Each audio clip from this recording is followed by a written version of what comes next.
Hi friends, இன்றைக்கி bread க்ரம்ஸை வச்சு ஒரு அல்வா ஸ்வீட் ரெசிபி எப்படி செய்யலான்னு பார்க்கலாங்களா. ஒரு பேனில் இந்த பிரெட் க்ரம்ஸை போட்டுக்கலாம். ஒரு 2 டேபிள் ஸ்பூன் நெய் சேர்த்துக்கலாம். இந்த ப்ரெட்டு நல்லா கிறிஸ்பினஸ்ஸாக வர வரைக்கும் வறுத்து எடுத்துக்கலாம். பாருங்கள், இந்த அளவுக்கு நல்லா கலர் சேஞ்ச் ஆகி வந்துச்சு. அதுக்கப்புறம் இதில் கொஞ்சம் பால் சேர்த்துக்கலாம்.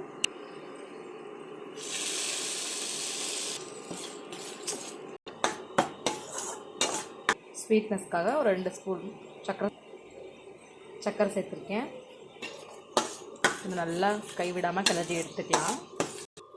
நல்லா கைவிடாமல் கிளறிடுங்க. இந்த மாதிரி கெட்டியாக வரும். இப்போ 2 டேபிள் ஸ்பூன் நெய் சேர்த்துக்கலாம். நெய் போட்டு நல்லா கலந்து விட்டுக்கலாம். அவ்வளோதாங்க, சூப்பரான சிம்பிள் அண்ட்